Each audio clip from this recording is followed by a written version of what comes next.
The room is filling up nicely. Good morning, everybody. Thank you for joining us for this morning's EMA Exchange webinar. This morning, we are discussing what the role of the event prof will look like in the post-COVID world. A big question, something that we're getting asked a lot.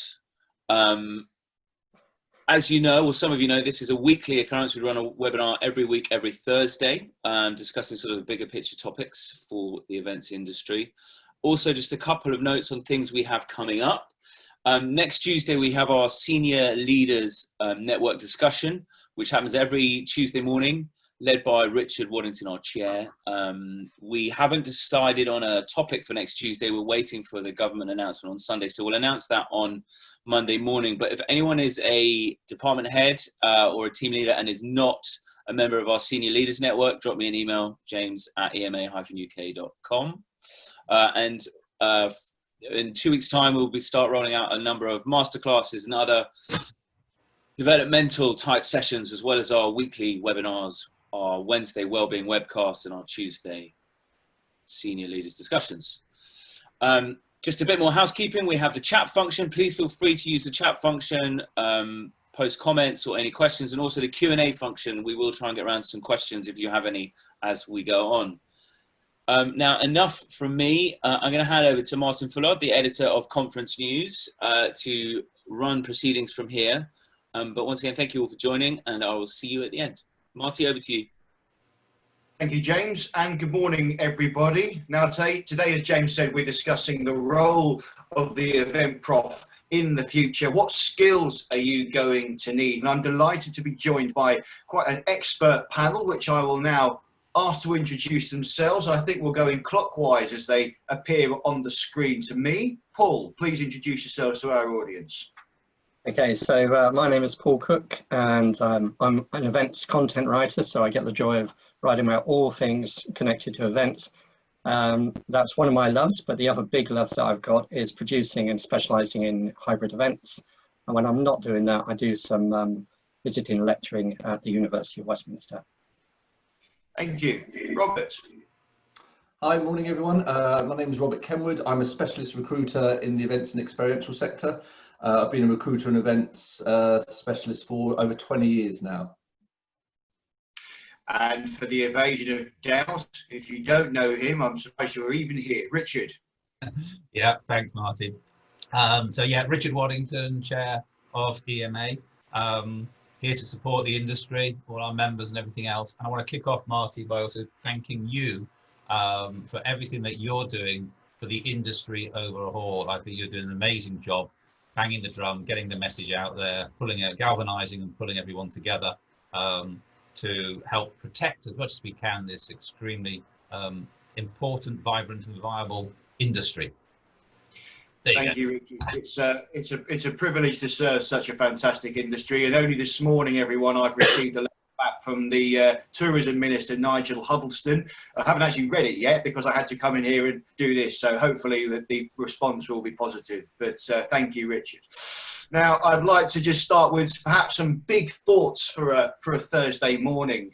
And I'm going to ask the panel, each of you individually, to just maybe give us a view from your perspective on how the landscape in our world has changed. And is this idea of returning to normal perhaps a bit of a fallacy? Richard, maybe we could start with you. Yeah, thanks. I do think it's a bit of a fallacy, to be honest. I think there's a massive change happening and evolving within the industry sector, and so I wear different hats for different things, and I always use that analogy. So with my EMA hat on, we had our leadership discussion on Tuesday and had sort of 20 plus corporate heads of department, and we were talking about where this is going, what's it doing, what do we need to do with our teams and our people. And I sort of started off with the conversation, and this is my thought leadership, shall I say, as in my thinking. But, guys, yes, you do event management, but that's your process. That's what you do. You are your companies just choose to do events because it is for a reason. And it's about engagement, motivation, communication, etc. So where I see an opportunity for departments and for the transition. So is you know, moving from an event management department to, let's say it is a working title coming out of me, of engagement marketing. And it's a sort of more integrated process of communicating through different channels, but primarily through both the digital and the live. And in the short term, I'm talking short term, the next 12, you know, now to 12 months and until the vaccine is out there and in major use, you know, events aren't going to come back in a big way. They'll start to trickle back in when people feel more comfortable, more confident. But digital is the big thing at the moment, and departments within organizations as well as agencies need to adapt to that and to be more aware. And there is definitely, talking at that table on Tuesday, there is a scramble within organizations to learn more, understand more about digital virtual events. You know, the lots of stuff that we need to do in the background of, you know, Zoom is great, but this is very, very early days. So there's much more evolution to come from that. But no, we can't expect events to just return like they were in 12 to 24 months time. There will be a change through hybrids, smaller events, connectivity events, both live and live stream, digital podcasts. So, and I think that's a massive opportunity and a great opportunity to up the marker. Paul, what about you? Could I perhaps have your view on that? What is this idea of returning to normal? I mean, is it bunkum? What do you think the new normal looks like? The new normal, I don't think anything ever goes back to normal. I think you can have an edition of an event one year and the next year it's going to be slightly different because things are constantly in change. And I do feel a bit sorry for a lot of people in event planning roles at the moment, because there's been so much to deal with over the years. If you look at the sustainability issues, the data protection issues, the ongoing kind of challenges that come out. And what I see happening with another set of challenges from what's happening now is that, well, when people are given the opportunity, I see a lot of destinations and venues saying, right, okay, we're going to be open, and some planners may be saying, yeah, okay, we're all good to go. But the challenge for all of those people is, are the delegates, are the people that you want to come to your events going to be in a position that they can actually do that? So I think there's the new kind of in-person events, social distancing, all of those kind of things that are going to go on for a while. They're a big challenge, because how do you actually enforce that? I went on a walk yesterday evening, and it's really difficult to keep a distance from other people. So it's another kind of layer of complexity that goes on top of these live events. So they're never going to go back to quite how we had an event in February. So that's going to change.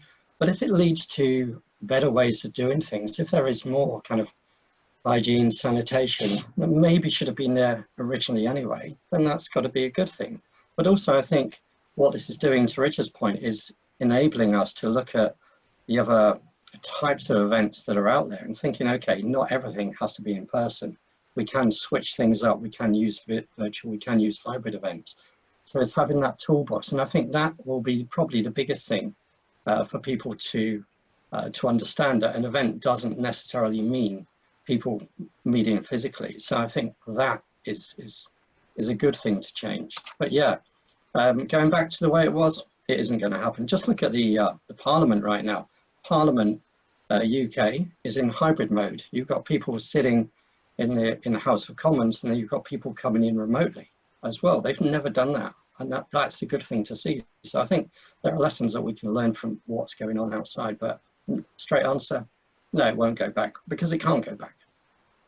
And Robert, I'm just curious about your view on this so-called idea of returning to normal. I think maybe our vernacular might be wrong. Things will be different. That doesn't necessarily need to be bad. So before we come to recruitment, Robert, maybe you could just give us your big thoughts on the big picture.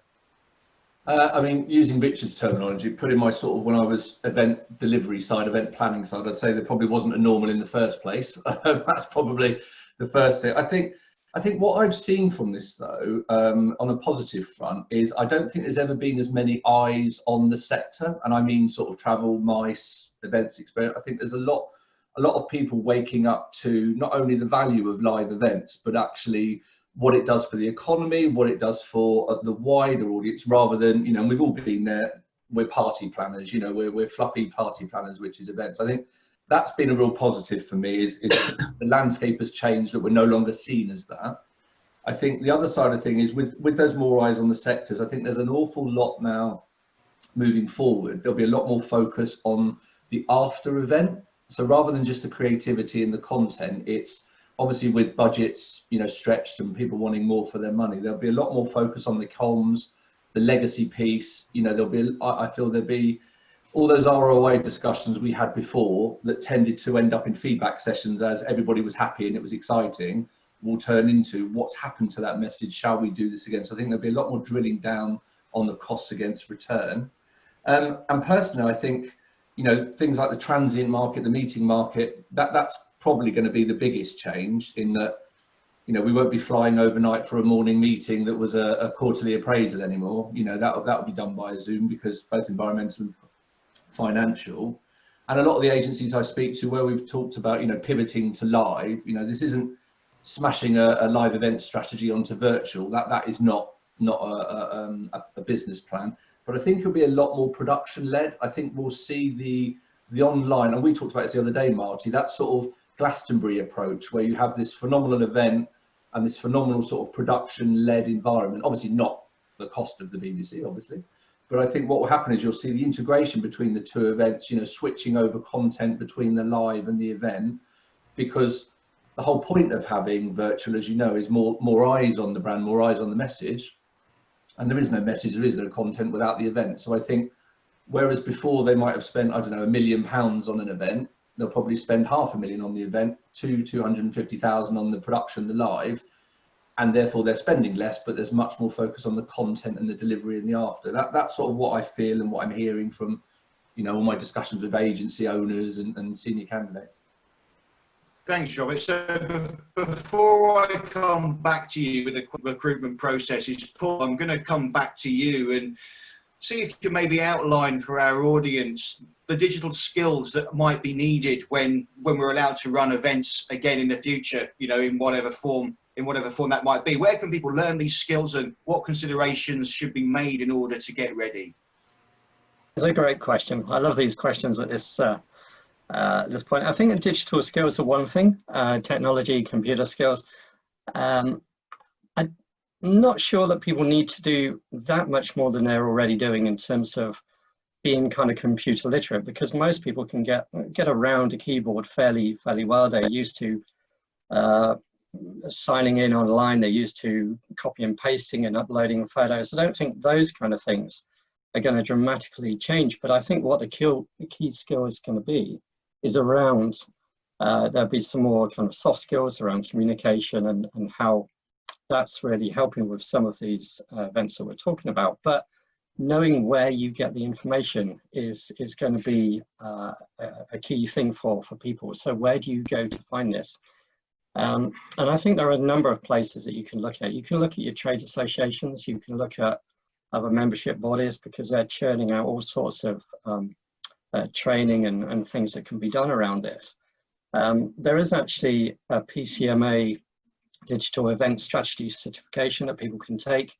You can either do that live or you can do that at your own pace, and that's a few $100s or around that level. But it depends how much you really want to get involved in that, because unless you want to take over the role of somebody doing producing and the web streaming side of things, which you probably don't, then as long as you've got the specialists that can come in and help you with that, then all you need to know is really what kind of things that you want from the event. So it's not necessarily the technology skills, but it's where you go to get those. And I think in terms of considerations, have a think about where the company that you work for is likely to be going, where it could be going, because you will have an idea of the appetite for some of these things. Are you in a company that really embraces this right now, or is it not? Is it going to be slow to start? And how can you help them move along that? And I think that's one of the things that people need to be looking at is how you can help them, how you can think of yourself as being an asset to that business rather than waiting for them to come to you. But I think that's how you develop this. I'm going to bring Robert in here. You just touched on an interesting point there, Paul, and this is where I want to bring in the recruitment process and how that might change, later on this year when, the pulse really does start to come back. So in terms of required skills, what are recruiters going to be looking for? I mean, surely it won't be enough on your CV just to say you have experience in just live events. You're going to need some to demonstrate that you have transferable skills and technical skills. Robert, maybe you can give us the lowdown. Yeah, I think we all, I think it's quite an obvious statement for me to say, but not just recruiters, but hiring teams, HR, in the future, one of the very first questions you'll get asked is, what did you do during the lockdown? What did you sort of get up to? What skills did you learn relevant, to the industry? You'll get asked what projects you delivered. And I think the key thing is there is no training for online, as even the universities, as part of the graduate courses on event delivery, it's not a module, it's not a separate module, which it should be and probably will be. We've all seen the seasoned event profs, struggle with putting their events onto virtual. And I think the key thing is you won't be able to say, I have a skill, but what you can say, and one of the key things people will look for is, what did you own? What skill did you own? What were you responsible for? What basically was on your head, be it? And that's the sort of role that people will see as a leader and somebody that sort of picked up the baton and ran with it, rather than I was told what to do and I just did it without really understanding. And I think skills can sometimes get sort of lumped in with qualifications. And I think that's a really big difference. I mean, I'm, as you know, doing lots of networking events. I do some work with the Fast Forward 15 program. You've got graduates, young, junior, seasoned event profs who've taken an entire charity event and moved it online in a period of about 3 weeks. And, talking to the people doing that, the skills they're learning there, it is insane. But the difficulty is, and you'll know this with event professionals, is we all tend to just deal with what's in front of us, get through it, and then forget what we did and move on to the next disaster or the next thing that smashes us in the face. And I think this, hopefully, God, touch wood, this situation won't happen again. So very much, it's not just about what you've learned, it's you've got to explain and how that helped. How did that assist the event? What is the outcome of that, rather than just the delivery part of it? Because I'm not saying during this period we should all be learning Spanish or learning skills that all that. This is time to take a break, take a think about what we're up to. But if you're staying in the sector, 100%, it's thinking about what those skills added value rather than just what you learn. Paul, as we had just interested to get Robert in there, how does that kind of tally with what you think?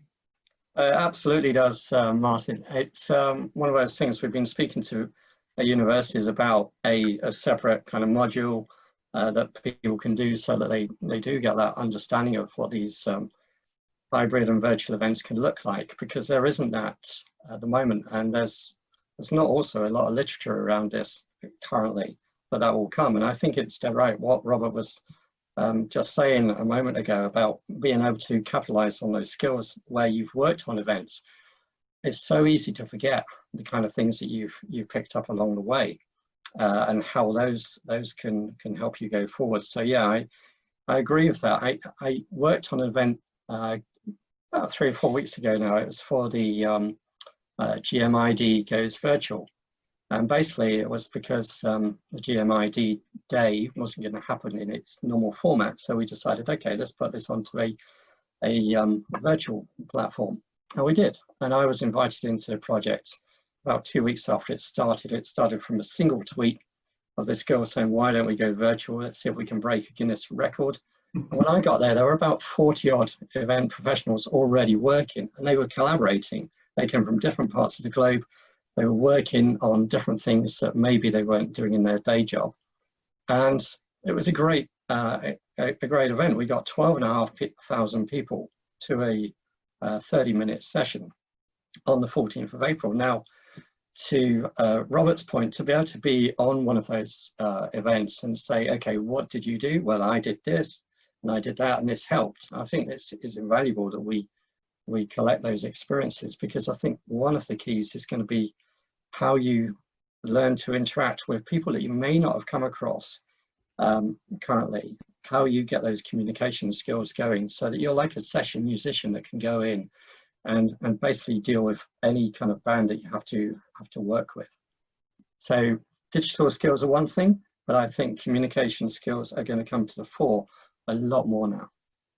Richard, I'd like to put you in at this point, and I'm curious to hear what have you been hearing from your EMA members post COVID-19? Is there a fear that maybe companies are going to scale back on live experiences now that we're becoming a bit more digitally savvy? What does that mean for events budgets? If I can jump back first on what both Paul and Robert were saying, there is the challenge at the moment with the corporates. So we remember our audience are the corporates. They're currently being bombarded by suppliers saying, we can do this, we can do that, we have this knowledge, and of course they kind of don't have a lot of that knowledge themselves. So it's like it's a holdback panic, as in, well, we need to try and work out who we could work with, what to do. So part of what you're saying there, Paul, is internally they need to build that knowledge and experience. So they need to do the research, they need to look at the different platforms, they need to feel confident in what they're talking to their supply chain with. And then the other side is, again, like Paul said, the soft skills around communication is, communicating on a live platform, on a digital platform, is very different to communicating in a live environment. So you don't put on an 8-hour conference, you don't have someone standing on the stage for 45, 50 minutes who's very animated, walking up and down, flashing to slides now and again. Those people, this is TV. So there's a process of trying to get your arms around and understand that process to then be able to sort of say, right, this is the sort of thing, and writing the brief, a good brief to say this is what we want to do and how we should do it to communicate, to reach our objectives and communicate our messages, and then feel confident in finding those partners. So that's kind of where people are at the moment. Because every events agency, I've even heard venue sourcing agencies say, yes, we can do digital. Okay, what have you done? And it is that, so there's a change there. From a corporate point of view and budget cuts and stuff like that, I'm going to guess, so I have no intel on that whatsoever and everything else. But yeah, they are going to get cut. To me, companies have lost billions of pounds, and they'll be needing to look to, get that money back to kick their industries. If we look at aviation, big industries that have really been hit, travel and stuff like that, those companies, need to rebuild. I've been talking to people as well about, using the pest analysis to when you start to look at your decision-making process. And if we look at our industry, if we were to look at the pest analysis, so, politically, so what's happening politically, that is going to affect what we want to do and everything else. So, of course, there's certain things we cannot do in our industry until the government raise this and everything else. Economically, what are the numbers around all of this? So, yes, trillions of pounds dropped off the markets, dropped off the values of companies. There's going to be a need to rebuild. So, yes, budgets are going to get cut, headcounts are going to get cut. Sociologically, so again, I think Robert or finally Paul mentioned, when are people going to be willing to return to a live event? That's going to be, yes, you can open the doors, but even if they open the pub down the road, would you rush down there? It's going to take, people are going to take time. You have to think about the impact that you have on other people and everything else. And then technologically, and how is technology now changing what we do? And I think we've had this. People have resisted putting tech into events for a long time because they wanted the community together. They wanted to bring people together. They thought it would dilute the power of live. I've never thought that. I thought it was an added advantage. But now they can see the power of technology in communication. So the integration, the hybrid events and everything else going forward will be enormous. And I think, we will return to the 200-300 people conferences, the 3,000 big congresses and stuff like that. But also on top of that, the tens of thousands that couldn't come to the event can join that event through live streaming and webinars in the future. I guess. Oh, sorry. Please go on, Robert. Let's see what you have to say. It's interesting. You've hit the nail on the head there, Richard. And I think for the corporate audience, you know, there is going to be that danger of the emperor's new clothes. You know, you talk there about tech, and I think you're absolutely right. Companies are bombarding professionals, you know, corporate in-house as well, you know, regarding we can help. And I think if the in-house professionals or the corporate professionals, the same as any, you know, new AI, VR, you know, whenever anything new came out, it's about doing due diligence on the product and the value of it. Otherwise, you are going to end up buying, you know, some smoke and mirrors gizmo, unfortunately. And I think, like you say, I've seen, and this word pivot, but if you see what some of the agencies are bringing out, it's just trying to get revenue from somewhere. It's not pivoting on a strategy; it's pivoting on a cash flow basis. So yeah, you're absolutely right. You're making sure that the tech you're looking at, the solutions that are being offered, aren't just because they're throwing the word virtual in something in front of something. Now, I'm interested in getting your views on this one. I mean, let's you know, choose live. There's always going to be a need for live experiences so long as it fits your company's strategy. I mean, that's just a fact in my view. But it's not all about having the tech skills. I mean, as we've established, you know, Richard, you note that budgets are going to be cut. So is the role of the event manager, the corporate in-house, going to have to evolve to become almost like a budget negotiator? They're going to have to write perhaps more thorough, detailed business plans to justify the cause of getting a live experience happening. Robert, maybe you could tell us, do you think that's a skill event profs are likely to need? I think it's a skill they already have. I agree with that, yeah. Yeah, from my discussions when I was Global Development Director at Bank Sadler, having many conversations with in-house event professionals, and they know their budgets from the meetings I had to have, so I get that. But I think you're absolutely right. I think what will happen though is there'll be more of a focus, not on the overall spend, but it will be on what is being delivered. And I mean more around, you know, what is the content and the messaging, because the creative has always been very important, but actually, as we all know, creative can quickly suck up quite a lot of budget, because obviously there's, you know, sub costs, overhead costs, you know, of the agency you're using because they don't have it. But I think the in-house professional will have that question, and I talk about this on my CV webinar, but they'll have to answer the question, so what? You know, every time they're putting something together, so what? You know, we need this, so what? You know, what is that? How is that going to benefit the event, and what is the output? So instead of the ROI being, you know, an NPS score or a happiness index or whatever it is, I think clients are going to look more for, can this actually affect the bottom line? So maybe when you had sort of large scale sales conferences, you know, there could be more ROI or some sort of link in the next 12 months to the performance of those individuals that went to the event against those that didn't. I see that sort of drilling down a bit more. I don't see the budgets changing massively because, you know, for short term, of course, yeah, but I don't see longer term, because savvy businesses, you know, there's been a lot of businesses that haven't come out of this with great PR. You know, lots of businesses that have had to furlough or have furloughed and made lots of people redundant. So the internal comms side, making sure their people are happy and, you know, brand ambassadors again, there's going to have to be, you know, if you worked at Virgin, for example, and you go back to work, there's a large amount of internal comms you're going to have to do for your people to get them back on board that you are the lovely, you know, hacky sack playing boss that you said you were. And that's where your in-house event professional is, you know, will be invaluable, because they're that link, aren't they, between the delegates, the audience, and what management and senior management want to do. Richard, do you have anything to add to that?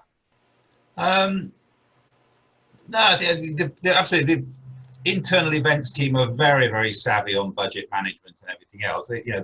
They're not necessarily the people that are dictating what the budget should be for live communications. But, you know, when the budget comes down, the channel's saying, okay, you know, let's say we spent 30 million last year, we need to cut that budget to 20 million.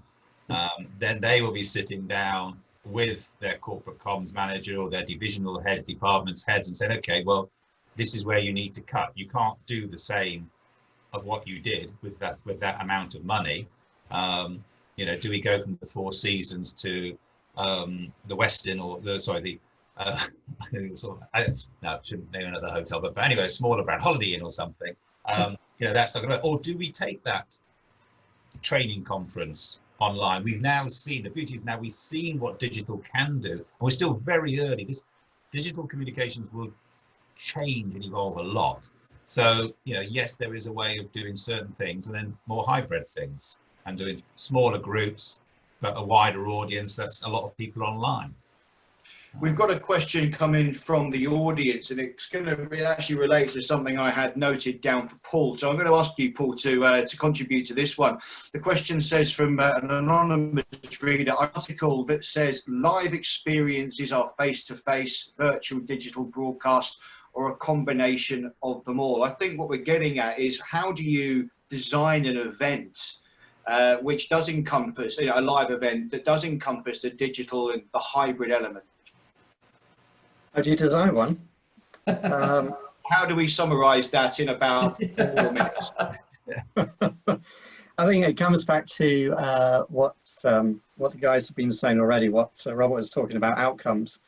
I think, you know, some 10 years ago, some of these events, hybrid events, were seen very much as a bit of a trend, and maybe they were going to come on, and there were a lot of experts in it. So they were experts that, you know, came out just as they are doing today. But I think it's always got to come back to, what do you want that event to actually do, and which of the types that are available are going to make that work. So if you've got a hybrid event, you've got people physically on site at a venue, and then you're also connecting them with a set of remote delegates that are outside the room, outside that venue, who are touching in by a web link. And the way to do that is to design the program, and it has to basically be 2 programs, because otherwise you're going to lose people. This horrible word of pivot, which I absolutely don't like, it gives the impression that you can take a live event and you can just put it online somehow, and that's leading people down a horrible path, because it doesn't work, it doesn't equate. Whereas you might ask somebody to do a 2.5 day conference, physically they're going to be getting around, meeting all their people, hugging like they've done before. You cannot do that with your online, your remote delegate. So you have to devise a program that's going to be right for them. And one of the ways that you do that, of course, is thinking about, okay, if we're going to have a remote program, does that mean that some of the live guys miss out from what they would have got? Maybe there's a studio interview that the people physically at the event don't get to see because they're having tea and coffee, but the remote delegates do. So you have to keep your 2 programs together, capture all of the content that you can, and then use that content whenever you want after the event to actually say, okay, so you didn't go to this session, here it is, it's on demand. And I think etching people into bite-sized chunks on demand is going to be another good thing that helps all sorts of companies through. So it comes back to, what do you want as the outcome? Let's design, but let's not do one size fits all. You cannot copy and paste. So you really have to do a user journey for the remote delegates in the same way that you would have done for your physical delegate, walking in through registration and doing all of those things that we're very used to. So what we're not asking people to do is fundamentally change how they approach planning an event, but just sit in the seat of the remote delegate and then see what that feels like. And I think you can also think about multi-source, where, you know, events. So I was talking with one of our senior members on a one-to-one last week, and they were talking about, you know, just sort of bouncing ideas around us, some advice on. I've got an event that is generally a global event. It's attended by a couple of thousand people. This is for next year. It's, instead of bringing everyone together to one spot, which is what we've currently got planned, what if we did this in 3 spots across 3 different time zones, and we were able to at parts integrate that conference? But, you know, how do we work across different time zones? So there was discussions about that as well. So it's like, you know, okay, our Asia market's not going to come to this, but they could come online, but would they get up at or stay up at, you know, 10 o'clock at night to watch this? You know, so how do we adjust those? And that again, what Paul is saying is an integration of both live and on demand. So we were talking then about hosting the event in 3 different areas at 3 different time zones. So part of it would be hosted out of the Europe, part of it hosted would be out of the US, part of it, so each group at some point would have to come and do on-demand stuff. They drop in and drop out unless they want to stay up all night and be involved in the whole thing. Yeah, I think it's a really good point actually. Hub events work really well, and one that we did some years ago, we had different hubs connected. We had one Belgium, one Sweden, one South London. We were in Hertfordshire at the time, and then we also had people logging on from over in the States. So yeah, it was a challenge for some of the time, but it was mainly European and North American, and that worked. But what we actually did is we took for the actual hubs, we had a hybrid wine tasting, and basically what we did is we arranged for this certain type of wine to be shipped to those hubs. They had like 20 people in each group, a little cluster, and then we did a wine tasting in the way that you would, and we had feedback from all of the groups. Not for the remote delegates, we said goodbye to them by that time, and then we did this other activity. But that's always struck me as a way that companies could do some product testing, evaluation. They could do things across different areas, and you're not asking people then to travel to one specific place, so they can stay local, they can stay in their region, and that might be a way forward for some corporates in the long run. But they work well. You just have to synchronize everything up, and if the time zones don't work, then like Richard says, you make some on demand, you do maybe some pre-work. There's all sorts of ways around it, but it comes back to what do you want as the outcome? No, let's set that design.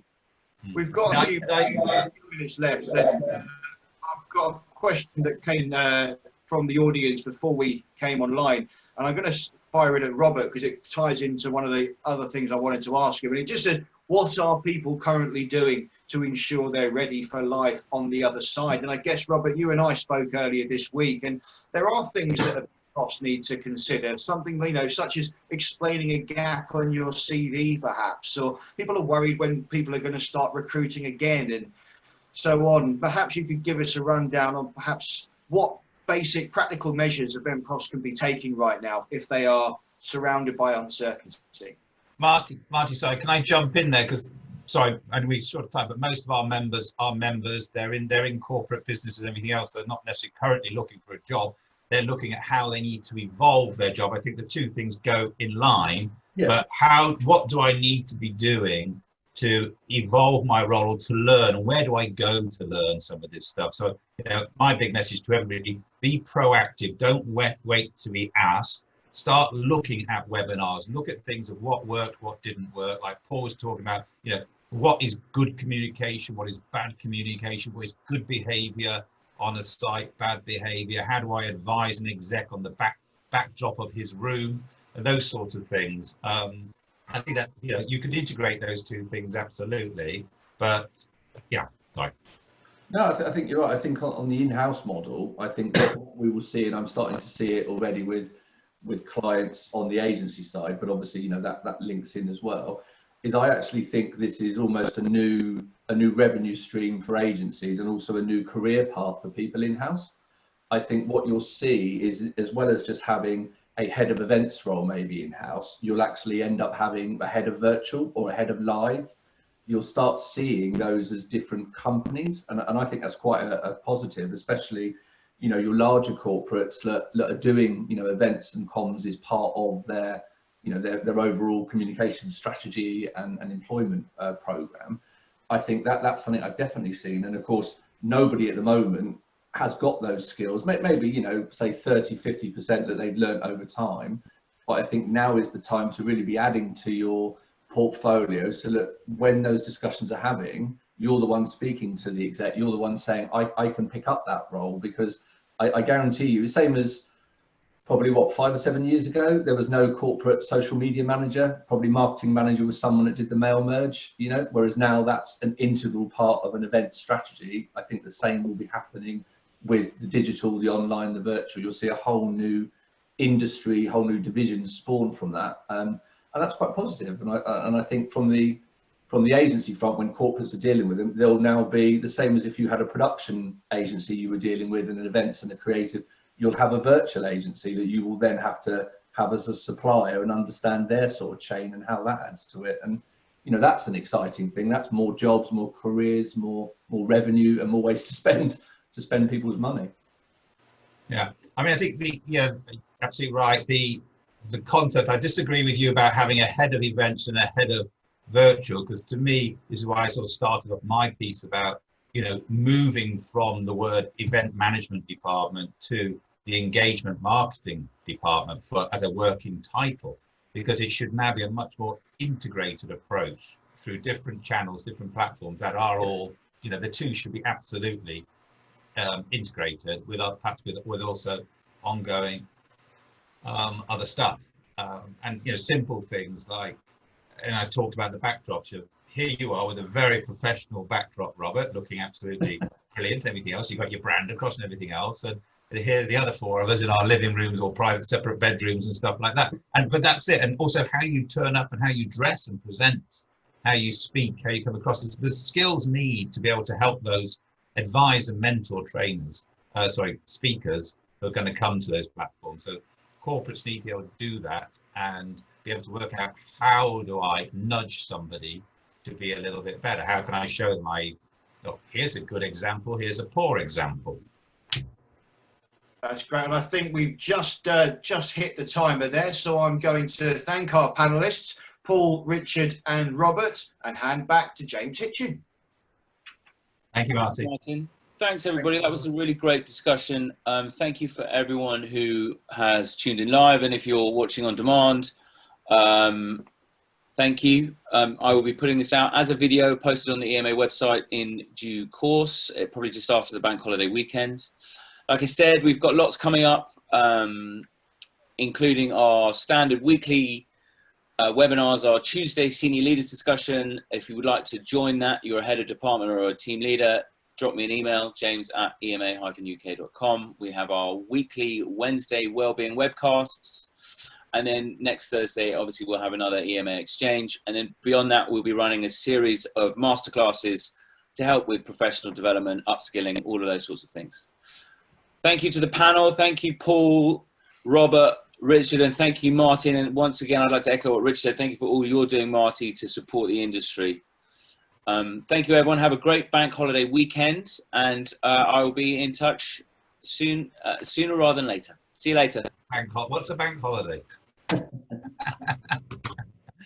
Cheers.